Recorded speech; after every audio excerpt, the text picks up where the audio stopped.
The San Francisco 49ers add defensive end Chase Young to this defense. Is this their way of fixing the defense after the bye? I don't know. We're going to talk about it. We're going to break it down right here. Stick around. The Wayne Breezy Show is on its way.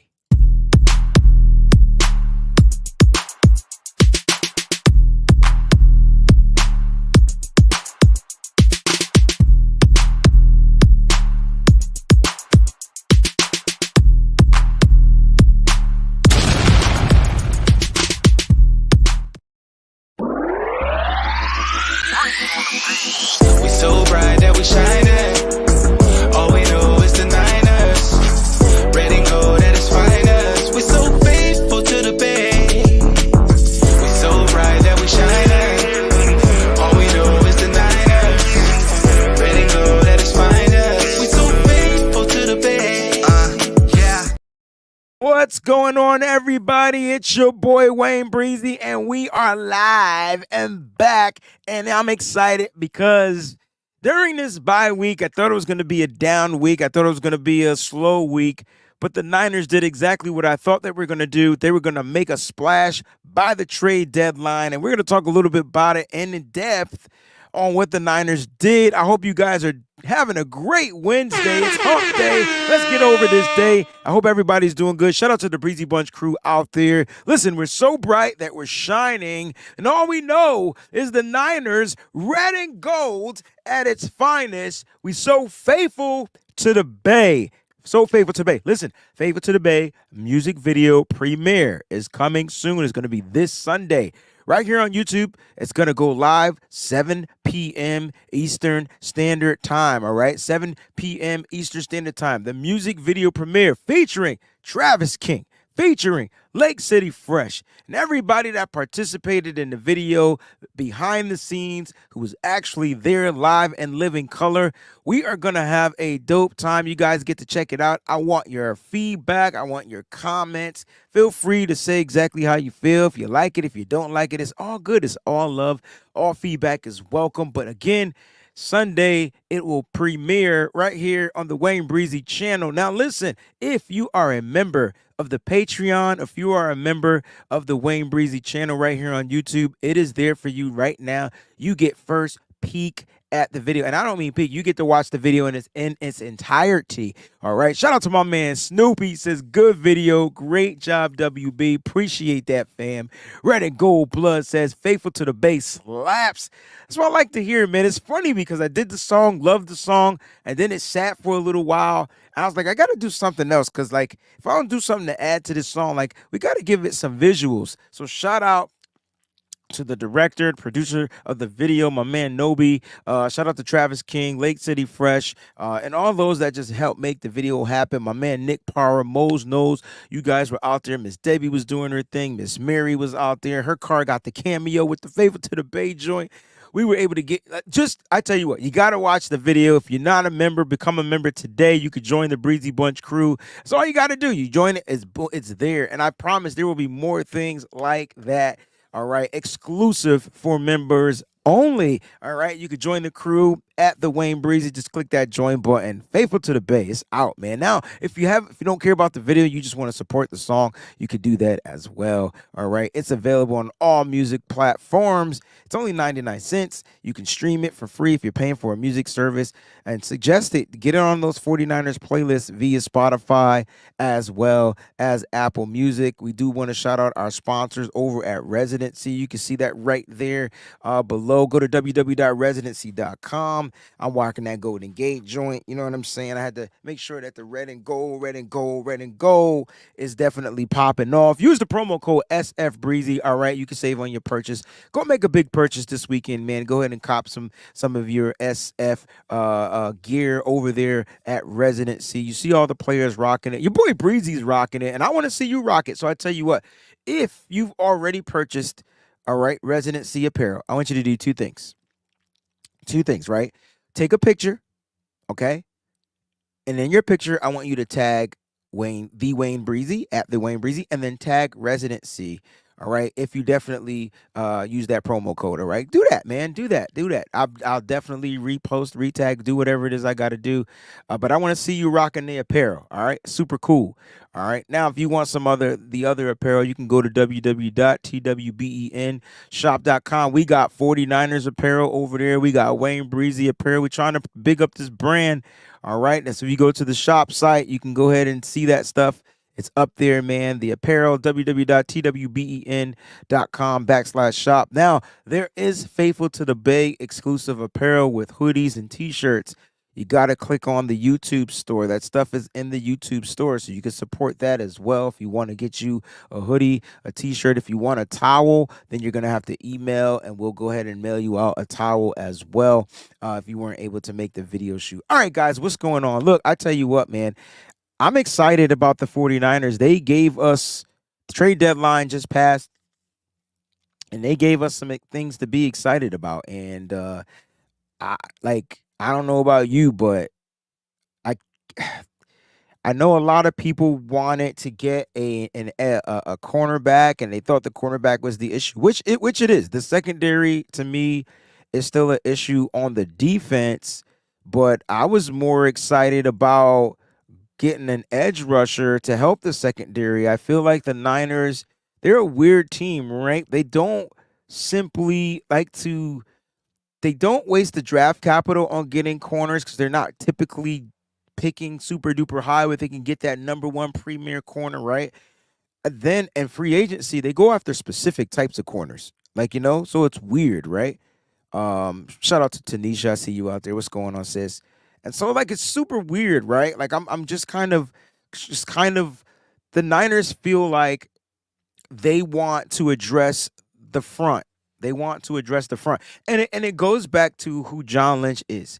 And if you watch No Harm, No Foul yesterday, myself and Mike Andrews from Nothing But Niners, we talked about what John Lynch looks for, right? And so John Lynch has stated time after time after time after time that he wouldn't, and it was even in his Hall of Fame speech. He wouldn't be in the Hall of Fame if it wasn't for the line up front.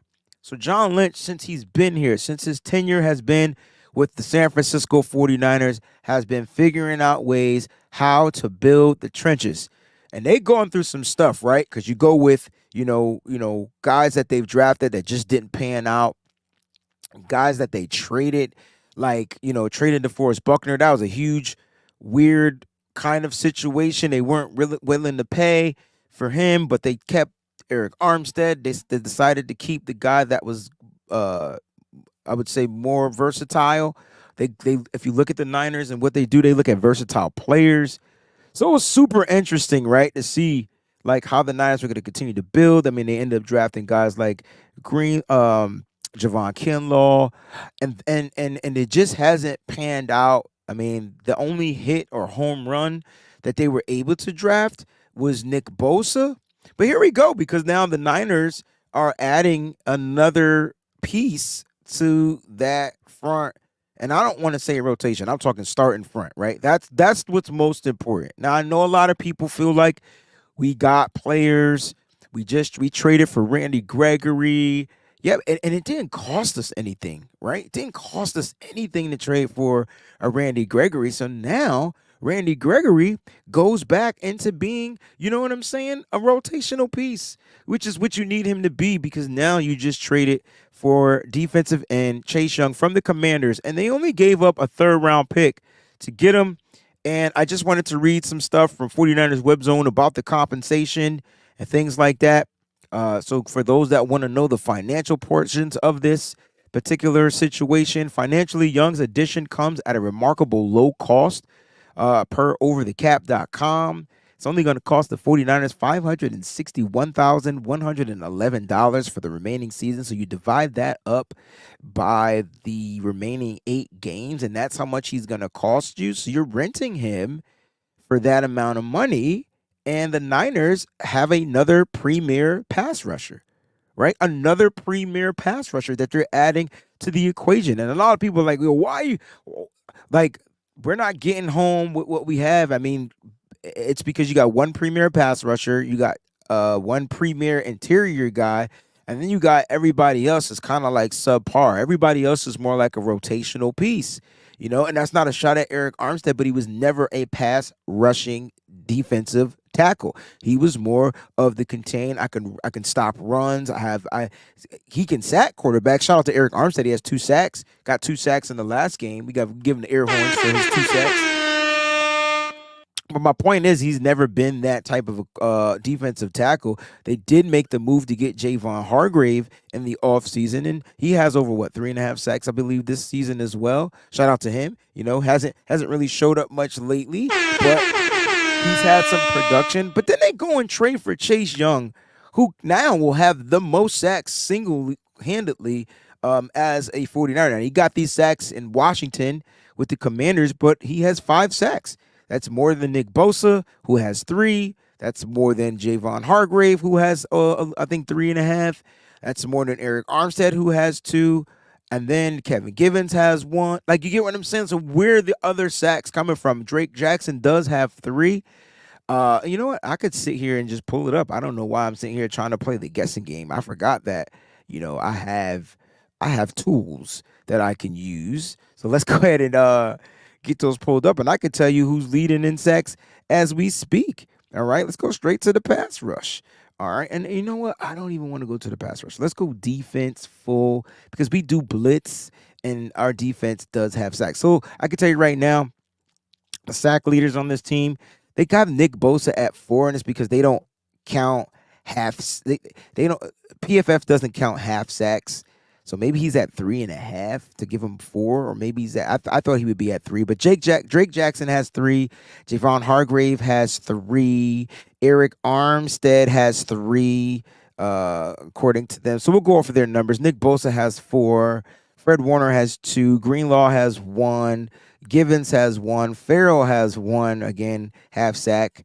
Randy Gregory has 1. Kerry Hyder Jr., who's no longer with the Niners, has 1, and that's where the sacks stop. So according to PFF, the Niners have a total of 20 sacks on the season. That's a low number. That's a low number. Like, you know what I'm saying? That's a low number. All right, I see some questions out there, so let me go ahead and get to it. I do apologize if I wasn't getting to the questions. My man Snoopy said that's a steal. It is $506,000. I like to just round it up. Let's just go ahead and say $600K for 8 games. Let me see if I could do my math real quick. Let me get my calculator out, because I'm old school. So I just got to use a calculator. Here we go. You ready? All right. So my phone calculator, which I can never find because I put it in some stupid folder with some other stuff. So where would my calculator be? Boom, boom, boom, boom, boom, boom, boom. There it is. All right. So we just do 600,000, right? Divided by, there's 8 games left. Now he's got play. He's only making $75,000 a game. Snoop, when you said it was a steal, it was a steal. All right, here's more about the compensation to get him. All right. So the Niners gave up a 2024 third-round draft pick, and the reason why I said comp pick is because it's going to be one of those third-round compensatory picks, right? It's not costing them anything.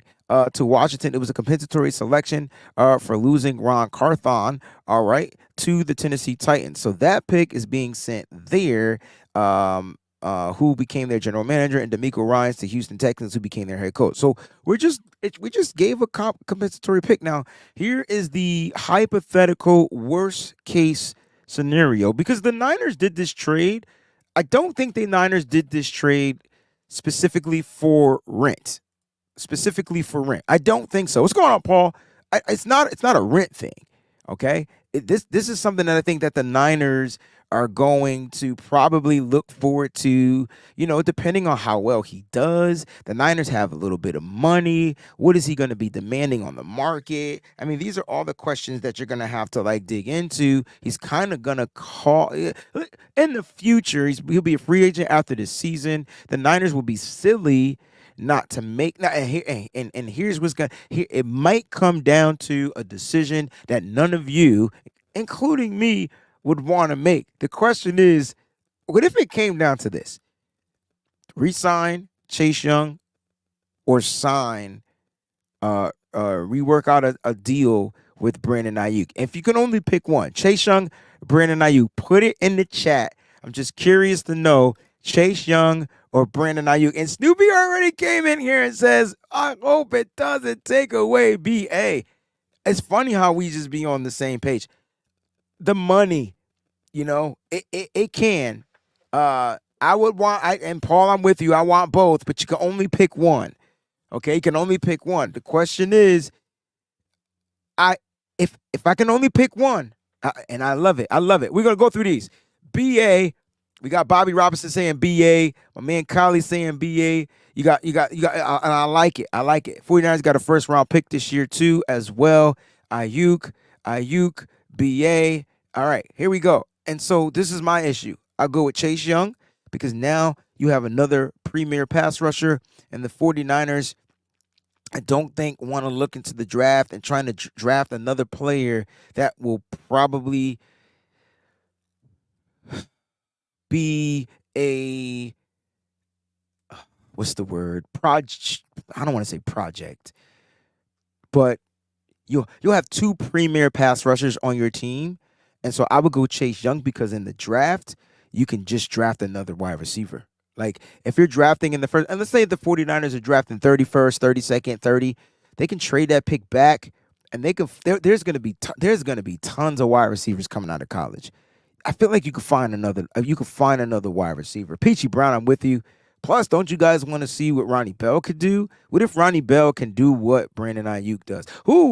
Ronnie Bell is Brandon Ayuk sub. I don't know if you guys paid attention to that because ever since Debo has been out, we haven't seen any Ronnie Bell. But when Brandon Ayuk goes out, it's Ronnie Bell. Now, this does not mean I don't want to get Debo. Yes, Debo can be tagged and they can own his rights. So you're 100% correct.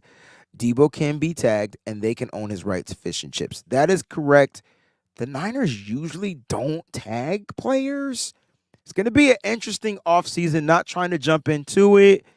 But if Chase Young pops out, stands out, finishes with double-digit sacks, teams are going to come calling for him. The Niners will be able to control the situation. He's not restricted, but, if we win a championship, there's so many factors for Chase Young that he would want to stay in San Francisco, and he might go on a 3-year deal. Now, let's say I give you another hypothetical. You ready? Let's say you could keep both, but now you got to lose Talanoa Hufanga. Now, I'm not saying Talanoa Hufanga's not even having a year, in my opinion, that's going to command or demand high market for safety. It just seems like he's declining, right? Like I'm getting a little declination, little dissension from Talanoa Hufanga. Can you draft? And you got, people keep saying, you got Jair Brown. Does he take the role of the box safety next year? Everybody thinking he's going to replace Deshaun Gibson, and I don't have that. And maybe that's why we're seeing a decline. Maybe Steve Wilkes is trying to shift Talanoa Hufanga into the free safety role. Now, remember, safeties with the Niners, you got to play both. But maybe that's the shift, and then you start off Jair Brown next season. Look, a lot of hypotheticals. All I'm saying is we got a little bit of money, and are we going to bring some of these guys back? Now, the real question is about offense. We'll talk about that on Friday. I think we're going to have John Chapman here, but just focusing on the defense. As far as this trade, I'm ecstatic. Look, I kept saying that we need to get pressure up front. We need to get another edge rusher. And I know everybody wanted a cornerback, but edge rusher had to be the way to go. It was the only thing that made sense because I'm saying these quarterbacks are definitely getting the ball out a lot quicker. And, listen, Gregory, you see they got rid of, oh my gosh, Kerry Hyder Jr., they let him go. Like, they just weren't it. They weren't quick enough. They weren't quick enough. Now the Niners got another powerful end, and it just causes, like, the mismatches to be, it causes the matchups to be different. Now, I I will say this: Steve Wilkes is gonna have to, you know, say F it and let his rush. Like let the rush. If you got four guys, I better not see not one stunt, not one blitz. Let them four guys find a way to mess up the quarterback's passing lanes, get in his vision, get to the quarterback. Like that's Wilkes. Like whatever Wilkes needs to do, if he has to trust Chris, I don't know what's going on with the miscommunication. It's a whole nother show. Well, actually, we're gonna talk about it on this show.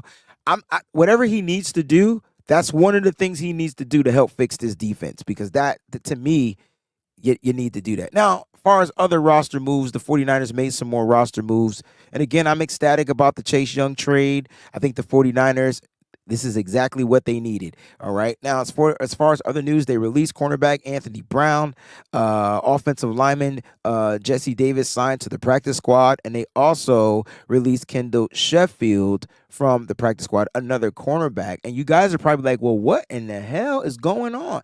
We need corners. Well, I tell you what, have no fear because the window for a few players are back, right? So we're gonna look, Darrell Luter Jr., okay, Samuel Womack III, Danny Gray. I know it's an offensive guy. I'm just saying their window of returning from the IR or the PUP is near. It is after the bye week. The Niners were smart. They did exactly what they needed to do. Now, how will these players have an impact? That's another question. So, like the window, and this is per Lombardi, all right, per the team, okay. The window of let's see, cornerbacks. Let's put this in here so it can flow across the ticker. But this is what I'm excited about because now we gonna get some of this youth and a guy who's kind of familiar, right? So Samuel Womack will be back. I'm excited to see Samuel Womack, and we're gonna talk about like how they can use him or what I think would be best for these guys. And Darrell Luter Jr., I know people don't know who he is, but I got a chance to meet this kid, talk to this kid, watch this kid work out, watch this kid play in the Senior Bowl. And the moment that, and I kept saying this is a kid that they need to get, and he's just a dog outside. And I'll explain everybody, or whatnot. And Danny Gray. So their window is open. So there's a possibility that the Niners get some tools or reinforcements, if you want to say, back after this bye week. So that's cool, right? So defensively, let's talk about Samuel Womack. Look, the Niners, in my opinion, I see Sacktown Izzy just gonna pop some things up here. Samuel Womack III, in my opinion, is or when he wasn't injured, was the best 49ers special teams player out there on the field. Okay. And then did he struggle in the slot? Yeah. So that's where I put the question mark, right? Because like I'm saying to myself, okay, where will he play if he comes back? I already know he's gonna be on special teams. That's a bonus. You get a bonus back for special teams. But the question is, ladies and gents, will he play outside or inside? Now, I feel like automatically it's going to be an upgrade because now Diamador Lenore, and I know everybody wanted to trade for a corner, but I think the Niners realized that they had their corners already in the building. They just had to wait for their health. CJ Gray says, without a corner, we were still in trouble. What if the corner was already here? What if this is what Kyle Shanahan was talking about, having certain people already in the building? Because he did make that comment, and I'm curious to know if that is what he meant. Because when you think about it, where is Samuel Womack strong? Outside. That like he's strong on the outside. And so like he struggled on the inside. A lot of corners will struggle in the slot, right? You got to have a certain technique, certain skill set to play angles and things like that. So I will say that there's a possibility that him and Darrell Luter Jr., another outside corner. I'm telling you, the Niners are getting two outside corners back. They're young, okay? They're going to make some mistakes, but hell, we're getting our old guys making mistakes out there. Like, you know what I mean? So, Mooney Ward, hands-on. Like, Darrell Luter Jr. scares me a little bit because from his history, he's a hands-on guy as well, highly penalized in college. But I would just like to see him back at practicing. Sacktown Izzy says, put Womack inside, Oliver rides the bench. I disagree with this. I think you put Womack on the outside, you put Diamador Lenore on the inside, and you have solved your problem. If they can turn Diamador Lenore into like Baby Shark, I know we call him the hyena, but if they could turn him into that, yeah, man. Now you got Oliver as a specialist, right? If you need to put the nickel back out there on run downs when you think they're going to be running the ball, he wins that battle every time. Isaiah Oliver is great tackler in space. I mean, he has a few interceptions on the year too. I mean, you can't knock him, but he's giving up touchdowns, right? Oh my gosh. Not only does he give up touchdowns, he gives up completions. I mean, if you ask me, what's the weakest link on the San Francisco 49ers defense? And I'm going to tell you right now, it is Isaiah Oliver, because when I sit here and look, he's been targeted 40 times and he's given up 35 receptions. That's 87.5% rate. That's the highest rate on the 49ers. The second highest rate is Fred Warner at 81.8. And then, the second highest rate was Oren Burks. It's going to be your linebackers because they have to drop back in coverage, and 9 times out of 10, they're giving up the pass, right? But for a corner, that's terrible. That's terrible. That can't happen. But it's mainly he's lined up in the slot, and I'm more concerned because, if he gave up the touchdowns, he's given up 3 touchdowns this year. 3. He gave up 2 last week.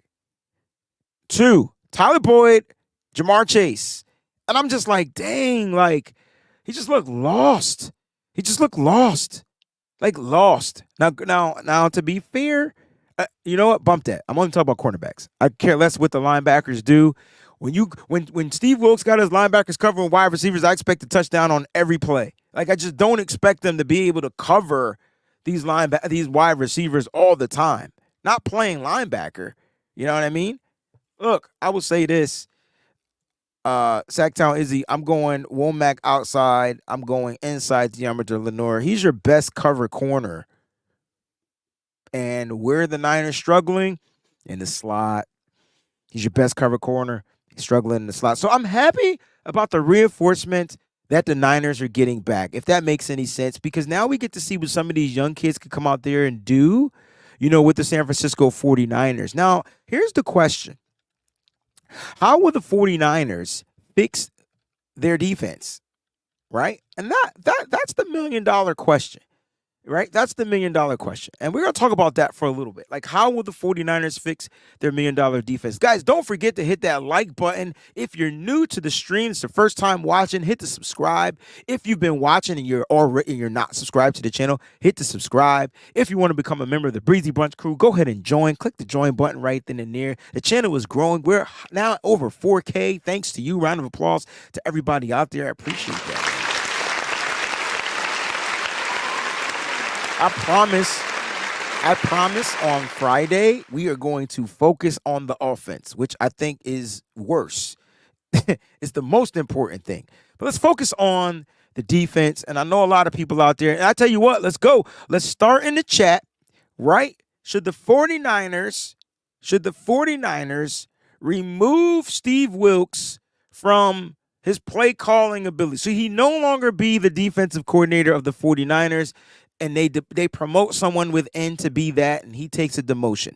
What do you guys think in the chat? Should they promote him? Thumbs up, promotion. Thumbs down, demotion, which I believe is the opposite of promotion. I'm curious to see what you guys think out there. Kali, for the first time, here we go. We agree.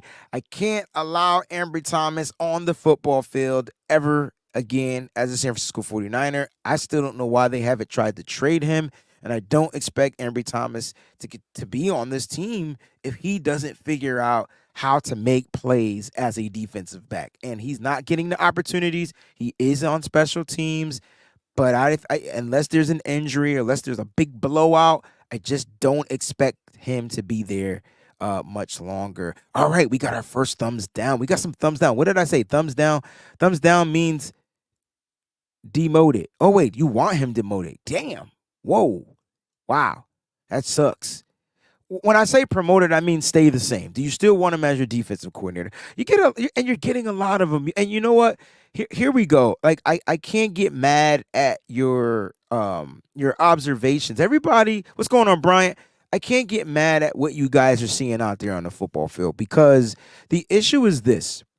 The 49ers defense has always been on the prowl, right? They've been hunters. And lately, they've had to become more thinkers. And I'm curious to know if that's Steve Wilks.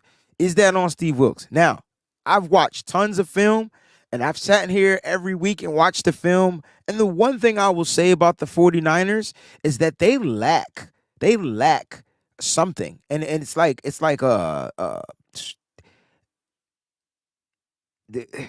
like I don't want to say the word energy, but they're lacking something. Something isn't right about the defense, and they're not playing as hard as they used to play. It's like they did something, they were playing hard, and then they got scolded. And so when you get scolded, now you're out there saying, well, I was told if I did this, I was told this, and yeah, like, you know what I mean? Like, ugh, like, nah, nah, nah. And so I'm curious to know my man Steven, don't bother me. He says it's thumbs up and a thumbs down, right? And I can agree with it because who are we promoting within? I don't know. I don't know who would want the job, but whoever takes the job probably shouldn't have any philosophy. They shouldn't have any theories. They shouldn't even have their own game plan. They just need to figure out, go find D'Amico Ryan's plan or Robert Sala's and put it back in. But I think that's unfair to a person you hire to be a defensive coordinator. I mean, defensive coordinators are supposed to be able to come in. And TC12I, I'm with you. This is why I don't understand why everybody wants to fire him, because in the first 5 weeks of football, no one was complaining about Steve Wilks, and everybody said that it was going to be fine. No one's talking about how the offenses of the teams that were playing adjusted. No one's talking about that. And to me, that is the issue. That is the issue. CJ Gray says, Wayne, I watched Johnny Dillon the play. Is that on Wilks? If they're missing assignments? Is that on the players? That's the $1 million question. Does Steve Wilks has his players out of position? If so, that's on Wilks. But if these players are just missing if you're on my Patreon, I sat there and I went over the explosive plays. I do positive and negative plays on both sides of the ball for the San Francisco 49ers. And I just broke down the Niners gave up. Hold on. In week 8, on the ground, 1, 2, 3, 4,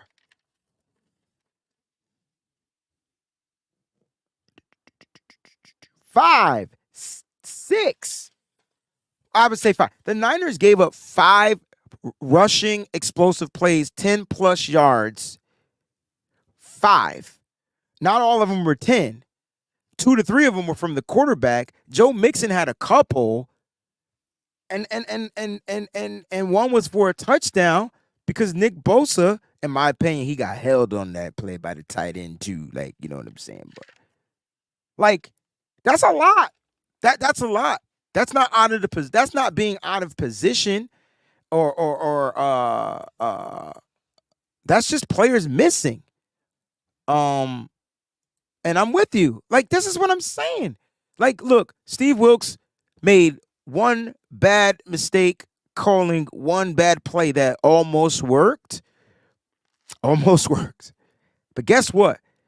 On that play, oh man, do I have the play? Can somebody give me the time? No, I don't have it. It would take me too long to find it. On that play in the Minnesota Vikings game on the all-out blitz, on that one play, Hufanga doesn't blitz. If it's an all-out blitz, you got to blitz. Like, you can't think about the blitz. You just blitz. Something's wrong. Something's off. Something's off. And Hufanga used to be a blitzer. So I'm kind of confused What's going on?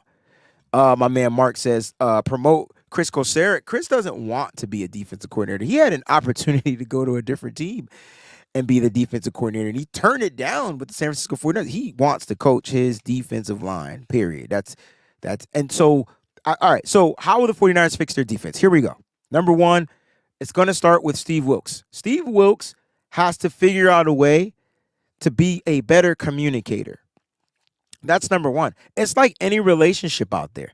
Like the number one goal in a relationship, I remember taking I forgot what class, some type of family class, psychology class, and it was like, if you want your relationship to work, you must stick to these 3 C's. I always forget one of the C's, but 2 of them I remember.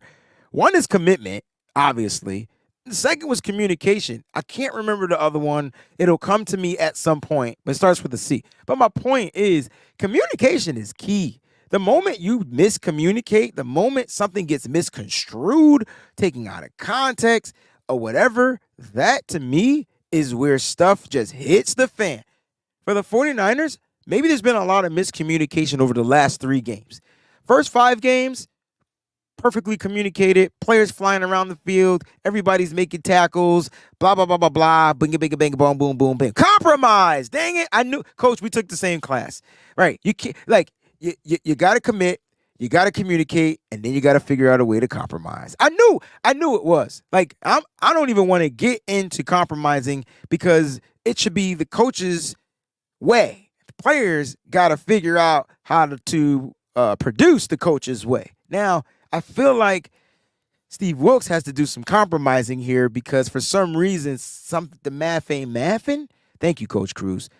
At the end of the day, when I look at this team, there's something wrong with the communication, and it starts with Wilks. And it doesn't start. I'm not talking about Wilks to his players. I'll talk about Wilks to his coaches. I don't know if he stripped the coaches from their assignments, stripped them from their power. I don't believe that's Wilks. It doesn't seem like that's Wilks. But if that's the issue, that needs to be addressed first and foremost at a defensive meeting.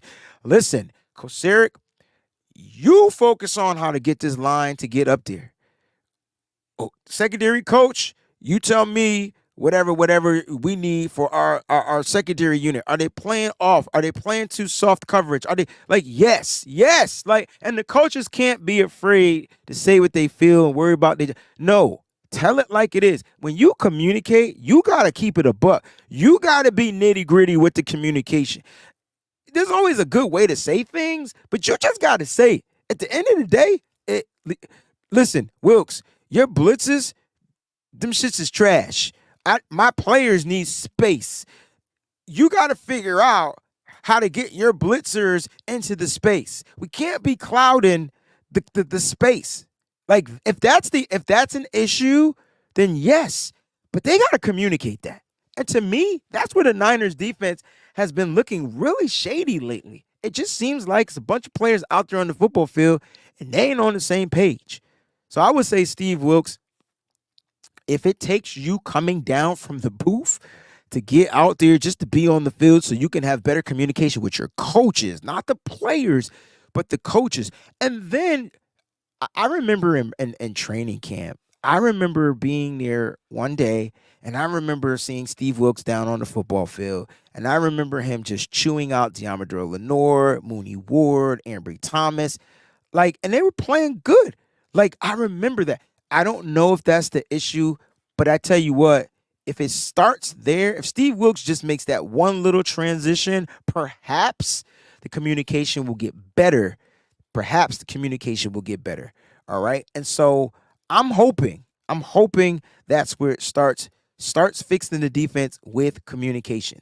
And so like from the communication, all right. So my man Brandon says communication is key, but sometimes hold on, because I'm getting to that. I wasn't finished. I just saying it starts with communication. Now, perhaps there's a learning curve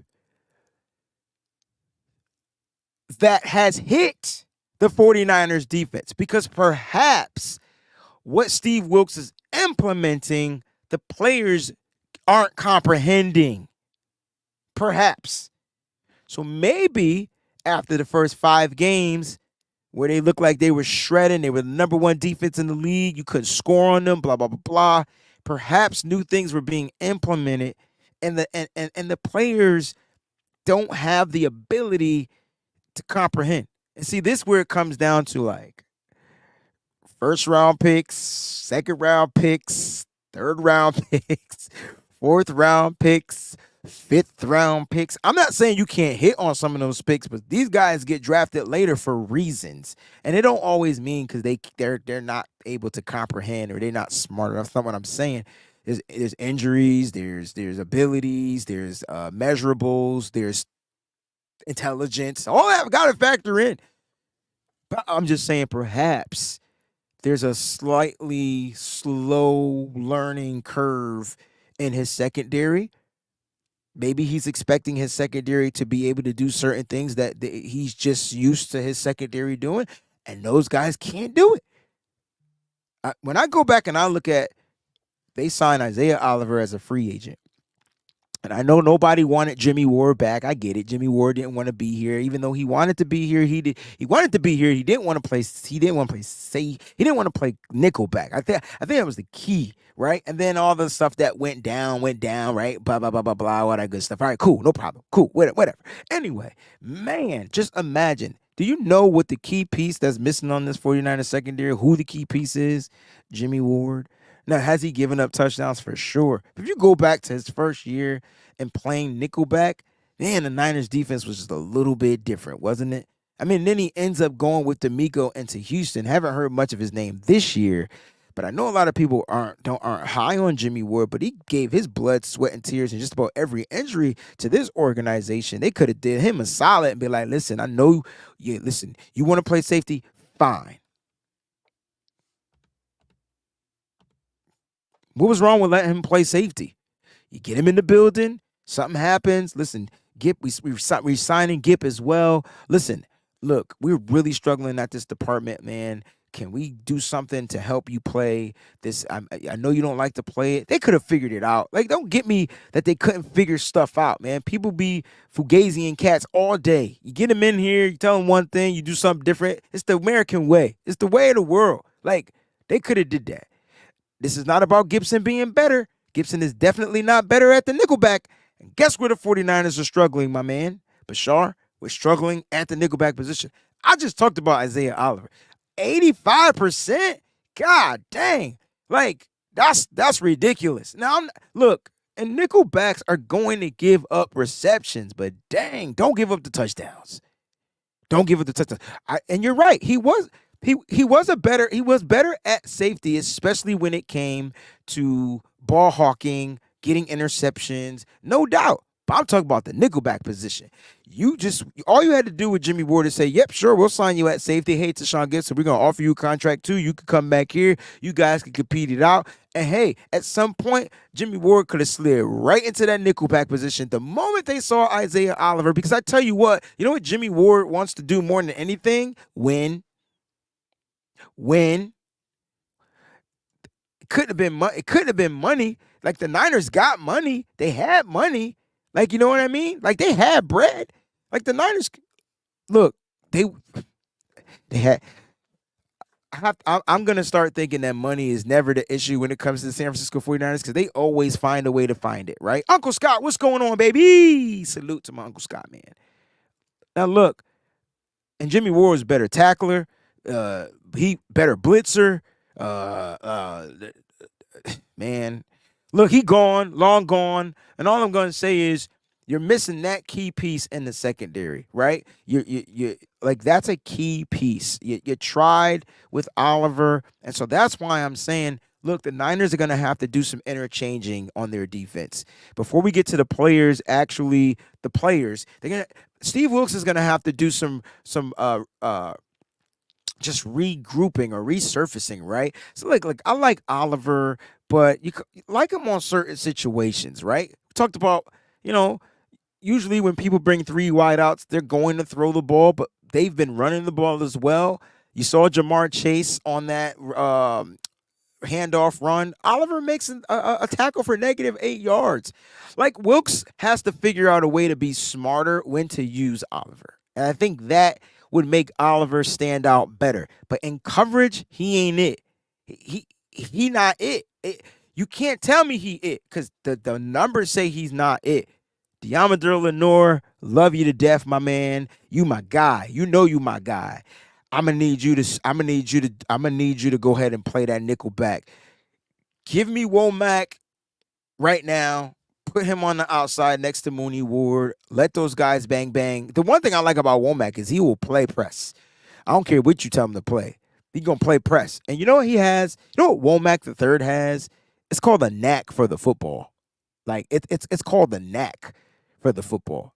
Now, if you put him in the slot, I think he's gonna struggle, depending on who's in the slot. If it's a big guy in the slot, he's definitely gonna struggle. You saw what Kyle Pitts did to him last year. I hope that didn't mess up his mental game.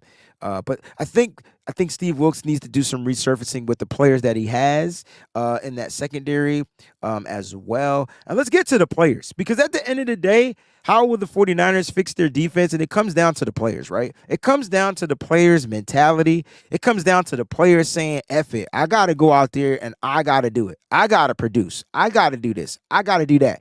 And look, it can't be just Fred Warner. It can't be.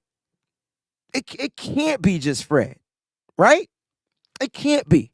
Now, we know Fred Warner is the rah-rah guy. He's the captain of the defense. He is that guy that goes out there and talks the talk and backs it up. So it can't, like, and I'm not asking everybody else to be like Fred Warner, but the mentality, however, these 49ers defensive players got to get into his mental, get that same type of mentality.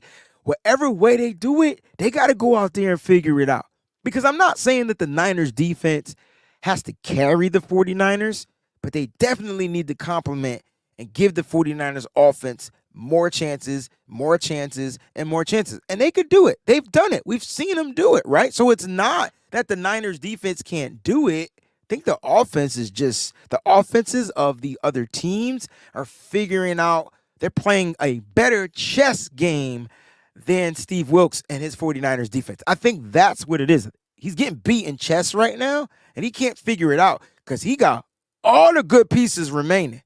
But all them good pieces that are remaining, for some reason, are being taken away. Look, every game. The Cincinnati game was the last game. I'm sitting here watching this film, and I'm like, damn, I don't know what got into Nick Bosa. And I know I've been hard on Nick Bosa, Pauls, about sacks and stuff like that. I tell you what, he's the strongest man out there on the football field that day. And he got a half a sack that day, but he was the strongest man on the field. Mentality-wise, I don't know what his assignments be, but he just was, he said, I'm going to get the quarterback. Like, I don't care. I'm going to get the quarterback. Now, he got beat in the run game. And that's how Joe Mixon got that last touchdown, because he got beat in the run game. I still thought he was held or whatnot. Collie, according to the team, their window of returning is open. So is he back from his injury? I think he been back, but now they're going to open up the window and they're going to test the waters. You know what I mean? So we're going to see. We're going to see how it is. You know what I'm saying? And look, players, that mentality, that's believe it or not, like, and you guys, if you've ever done anything that was competitive, you know what I'm saying? And things like that. My man Symmetry, that's a dope avatar too, by the way. He says the squad is wired right mentally, they'll be all right. I agree, but I don't think they're wired right. I think there's a misconnection in the wiring. I think the mentality is what it is, but everybody's not on the same mentality page or same mental plan, which is fair in a way. But if the defense are dogs, they all got to be dogs. They can be their own type of dog, but they got to find a way to contribute from their dog type of mentality. If they're not all dogs, that's the issue. Like, if the mentality is to be a dog, then they got to go out there and be a dog. Now, you got all types of breeds of dogs. You got St. Bernards. Those are dogs that'll save you, but they'll still put a hurting on you if they need to. If they feel something is in danger, they're going to go fight or flight. They're going to fight, right? I just need the Niners to figure out, like, how to keep the fight going. So you're right. I think they'll be all right. I just don't think they're all wired the same, and that's fine. I just feel like, okay, so maybe I'm wrong.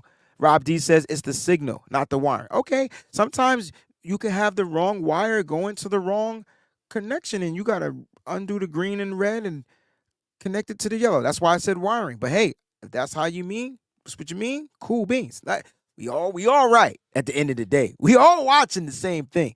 I think the addition of Chase Young, though, is huge. I think if you were talking about how to fix this defense, I think fixing it up front was key. I think having the pass rush and the ability to find a way to try to get home so that your cornerbacks can continue to make plays on the ball, you can get some tip passes in the air, things like that. I think that's key. And I do believe in Drake Jackson. I do believe in Cleveland Farrell. I do believe in the rotational pieces. Let me not get this twisted. I believe in the rotational pieces. But some pieces play better when they just know what their role is. And so, if Drake Jackson has a certain specific role, I think he's going to be just fine. But he has to perform well. It's like they're tested each and every week. Can you contain the run? Nope. All right. Can't put you out there. You're a liability. Think about that, though. Like, think about some of the people that may be liabilities. And I think that's why we don't see them, right? And I know you're questioning yourself. Well, but Drake Jackson had 3 sacks in week 1. Yeah, he was playing Kenny Pickett, a guy that doesn't average getting the ball out of their hand quick, and the Niners just didn't fear their run game. Let's just call it. I told you didn't have to worry about Harris. I talked about that. They didn't have to. After Harris, you had to make sure you take away the run. You had to make sure that the edges will be able to contain. I think that's where Drake Jackson struggles the most. He's most effective around the line in the pass game, but I think he struggles the most when it comes to running the ball and containing the edge so that those linebackers can get there and clean up. RM says Chase Young will bring more pressure. Absolutely. Do I need to go over his numbers? I'll leave it at 5 sacks. I think he has 5 sacks, total of 40 pressures on the year. Him and Nick Bosa, like 4th and 5th in the league in pressures by themselves. Yeah. There's a difference between him and Nick Bosa, to me, is just the simple fact that one guy is getting to the quarterback. And to be fair, he was in Washington. Who was on the opposite end of Chase Young? It was Montez Sweat. So you have to pick your poison. You're going to stop this speed guy who can kill your quarterback off the edge. You're going to send 2 at him, or do you stop the power guy and Chase Young? Now the Niners are going to have 2 power guys, one more of a technician with whatever. But like I said, if you go back and watch that daggone Cincinnati game, oh my God, Nick Bosa was like F the hands, F the moves. I'm just bull rushing. Pressures were there. And the Niners had 3 sacks in that game, because more sacks we saw in the past 2 weeks. So look, I like Justice comment says we have pass rushers, we need run stoppers. See, I disagree. Technically, yes, you do have pass rushers, but you don't have the pass rushers. And for some reason, the other pass rushers, with Nick being doubled, chipped, hit on every play, those guys just couldn't get and win their one-on-ones. And so, look, all I'm saying is when it comes to having pass rushers, yes, we had them, run stoppers. All right, so let's talk about the runs, because the run defense has been negated for the simple fact that it's just those guys are just fine. They're getting fired off of the front. Like, you know what I mean? Like, they're just light, and some reason, like Hargrave, Armstead, like they do adjust though. They definitely adjust. I know people don't like to talk about the adjustments, but they're getting moved by big guys. Like, right? And that's not cool, but it is what it is. They're not built necessarily to the Niners aren't built with like big nose tackles that's gonna line up over the center and make sure that those gaps are filled, take up two blocks, and the linebackers come and fill the block, like fill the holes. No, that's not how they're built. They're actually spread out pretty wide, and they're a little lighter. And a lot of times, I'm watching Kinlaw out there and watching Kevin Givens, and I'm like, oh my god, yeah. And I just went through the explosive runs. You know, certain running backs have their day with the Niners, but the Niners' run defense, in my opinion, has been pretty good this year. And you know what? I'm glad we're here. Let's talk about let's go over some defensive stats. And I know people don't give two flying cares about this stuff anymore because none of it matters. But at the end of the day, the Niners are still 1, 2, 3, 4, 5, 6, 7, 8, 9. So by the bye week, they're a top 10 run defense in the NFL. They're still only giving up 86.1 yards per, and I might have that wrong. Hold on, give me a second. I'm sorry, the Niners, excuse me, 1, 2, 3, 4. They're top 5 defense in run, 86.1 yards per game. The run defense, we get beat on explosives because it's a big gash up the middle. I get it, but they're still finding ways to stop rushers. And if you want to know what inflates, especially what inflated the run defense this past weekend against Cincinnati, it was Joe Burrow. I mean, he had like 3 rushes for over 10 yards. And like I'm not going to be mad at Joe Burrow. I can't even get mad at the defense because the defense were technically they were in man coverage on those plays and the middle of the field was wide open. I mean, everybody was covered. So we talk about the defensive backs being trash. We talk about whatever. Well, on those plays, Joe Burrow made a business decision and said, hey, ain't nobody open. I'm going to run. Brock Purdy did the same thing. Did the same exact thing. It's like, oh, there, man, cool, no problem, man. I got this big-ass gap of green. I'm off. Which you want quarterbacks making smart business decisions, right? Yeah, do they get flustered in the pocket? Do they get pressured? For sure. But you want them making those business decisions. And top five, guys. I just want to put that out there. 689 total yards. And we've given up 86.1 yards. Top 5. It's the Eagles, it's the Lions, it's the Bears, it's the Jags, it's the 49ers. And then it's the Chargers, the Browns. We're even better than the Browns in that. Now, if you want to go passing yards, that's where the Niners have been getting torched. They're in the middle of the pack, right? 228 yards they're giving up per game. That's why a lot of people wanted the secondary. But if you want to get to points per game, the Niners, again, are 5th in the NFL. They're giving up 17.5 points per game. So at this bye week, where can the Niners improve? It's funny because everybody's like, they got to get corners and blah, blah, blah. I get it. I'm curious to know. They probably were after one corner, okay? One guy. I think Jalen Johnson was the guy that they were definitely interested in my opinion, and they decided, once the Bears decided to do what they did, they just was like, you know what? Let's see what these guys can do.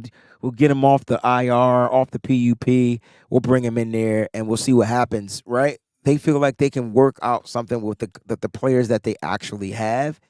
So this is the Niners fixing their defense, right? They're going to go internally, right? They're going to go with some of the players that are here that hopefully will be available after the bye week, headed to Jacksonville, take them on the road. They already released a couple of players from the practice squad, demoting players, things like that. The Niners are going to be fine. I don't think the defense is going to be a problem. Again, top 5. They're ranked 5th in total points at 17.5. All right. They're ranked 5th in rushing at 86.1. And if you're going to go total defense, we're the Niners. 1, 2, 3, 4, 5, 6, 7, 8, 9. They're a top 10 total defense. The passing game is what's killing them. And it's not because they're getting beat deep, not because they're giving up explosives. It's because they're getting beat underneath. So the Niners are going to have to figure that out. And that's where Steve Wilks comes in. So here's what I'm thinking is going to happen, and I'm going to let you guys go, and I appreciate you guys for being here. Here's my last take on the Niners fixing their defense. I think Steve Wilks is going to continue to focus on the secondary. I think Steve Wilks was like, hey, Chris, let's get you a guy. Apparently, the Niners were in cahoots with Chase Young for a long time, according to John Lynch. John Lynch has something really nice stuff to say about Chase Young and things, whatnot, about his character, all that type of stuff. But they've been in on him, right? They've liked him. And, this is good news for the San Francisco 49ers. Matter of fact, this is what he said. He says, so the Washington Commanders general manager, Martin Mayhew, and I had touched base quite a while ago, maybe 2 weeks ago, and just the likelihood, I was gouging the likelihood that he would be available, and Martin thought that there was a good chance it would be in play. We'd been tracking D lineman Chase Young for some time. Martin did a really good job. I'm very appreciative. He and I are great friends. I mean, he was a mentor of mine when I arrived in Tampa. We play in the same secondary, so we go way back. One of the first calls when I got here to see if he would come join me. I think relationships matter in these things, and I'm very appreciative. So just remember that with John Lynch, it's all about the relationships that he builds, and that's where he kind of becomes a heat-seeking missile in getting what he wants. Because John Lynch, to me, is just pure boss level at this trade game. Like, he just figured it out. And it just kind of kept coming back saying, here's what it is. And ultimately, when did this in terms of timeline? When did it break? About 11:30. So it was a fairly late in the game. I mean, this wasn't something I went to bed Monday night knowing that we would do. We were talking about a few, and I don't know, had this feeling going to bed, and I didn't sleep very well, or whatnot. He says, we liked where he was, seemingly from a health standpoint. Obviously, as with any player, all these deals, which are agreed in principle, are contingent based on if they could pass a physical. So he's got to clear that hurdle today, but he's been playing. So that's kind of how it went down. And so, like, John Lynch is just kind of high on this kid. And I think Chase Young is going to be a cool piece and a cool addition to the 49ers defense. He's definitely the new addition. Now, here's my last take. And I'm going to let you guys go. Thank you for everybody for tuning in, all that good stuff. Appreciate you guys. Here we go. You ready? Steve Wilks is going to get a chance to kind of like focus and develop on that secondary, make sure those guys where they need to be, all that good stuff. I think giving Chris Kocurek another key cog to his defensive front, I think Kocurek is going to be able to go off, get his defensive line back to what it was. Maybe all the new additions, all the new pieces, maybe they just weren't comprehending from Chris Kocurek. Maybe it never was a Steve Wilks thing. So we're going to see how it plans out. We got the freaking Jaguars coming up in a little over a week. And here's the thing. I can tell you right now, if Steve Wilks doesn't find a way to fix Isaiah Oliver, man, look, Christian Kirk is going to have a day. And I wouldn't be surprised if that other guy down there in Jacksonville has a day. I ain't going to say his name, but I don't want him having a day. Because I guarantee you they will line him up in the slot, and it will be crazy. All right? So, the Niners got some work to do, especially in their secondary. They didn't add any new pieces. We're going to see what happens. But again, I think Steve Wilks is going to be able to focus on the secondary. He's going to trust his defensive front and Chris Kocurek to get their job done. No excuses there. And now he can kind of own in. Will he come down to the floor, to the field?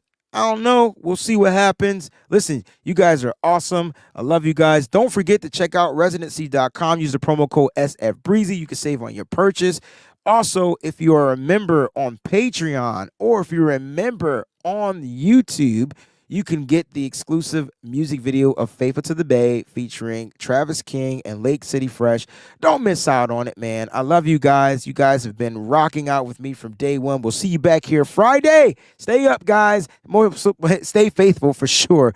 All right, that's most important, man. We're going to get through this. We're going to get through this. We're going to get through this. 13-4. That's what I'm pumping out there. I'm standing by it, man. Love you guys, man. Keep it faithful to the Bay. Always. We out. Peace. I be sipping gold bar, whiskey on the rocks, and a 24 karat gold on a watch. My 7-1 Chevy be tipping non-stop, sounding like Trent Williams on the block. So you know we can't stop, we be banging through your speakers.